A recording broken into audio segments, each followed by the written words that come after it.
اب رمضان کا مہینہ ہے، اللہ تبارک و تعالیٰ اگر آپ کی وجہ سے یعنی آپ کے ذریعے سے کسی انسان کو ہدایت عطا فرما دے تو فرماتے ہیں کہ سرخ اونٹوں سے بھی زیادہ عمدہ مال تمہارے پاس ہے اور اس سے بہتر اور اس سے افضل ہے۔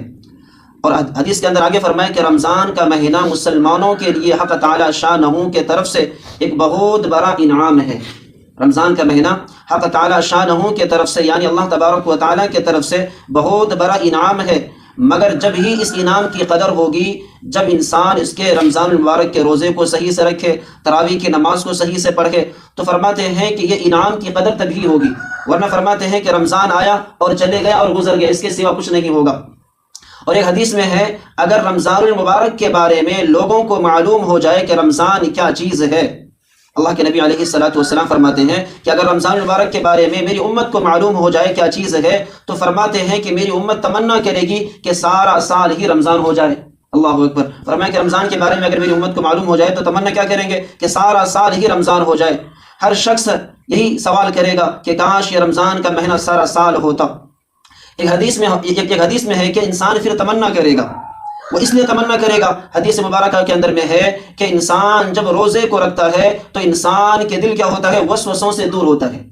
اب ہمیں بولتے ہیں وسوسے کا تو کیا؟ وسوسے کا مطلب ہے غلط خیالات آنا کہ یہ چیز ایسا ہونا تھا، ایسا کیوں نہیں ہوا، ایسا کیوں نہیں ہوا، اسی کا نام کیا ہے؟ وسوسہ ہے۔ غلط خیالات آتے ہیں۔ جب انسان اللہ کے لیے خالص روزہ رکھتا ہے تو فرماتے ہیں کہ انسان کے دل جو ہے نا وسوسوں سے دور رہتا ہے۔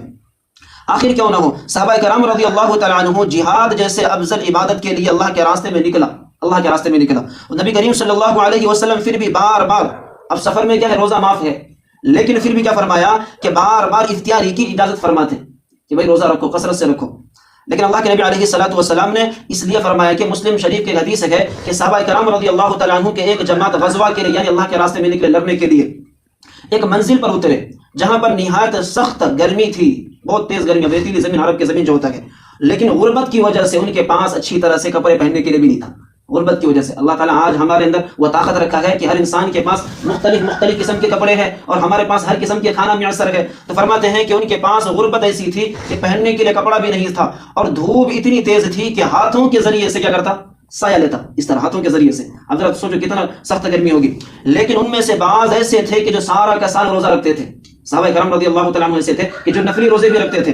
فرماتے ہیں کہ بعض صحابہ کرام رضی اللہ تعالیٰ عنہ دھوپ کی شدت کی وجہ سے کیا ہے نیچے گر گیا، اس حالت میں بھی انہوں نے روزے کو نہیں توڑا۔ صحابہ کرام رضی اللہ تعالیٰ عنہ کے اندر روزے کی اہمیت کس قدر تھا کہ اپنے آپ کو اس حالت میں مرنا پسند کیا لیکن روزے کو نہیں توڑا۔ فرماتے رمضان کا مہینہ جو ہے نا یہ بہت اونچا اور بہت برکت والا مہینہ ہے۔ بہرحال ہم سب اللہ تبارک و تعالیٰ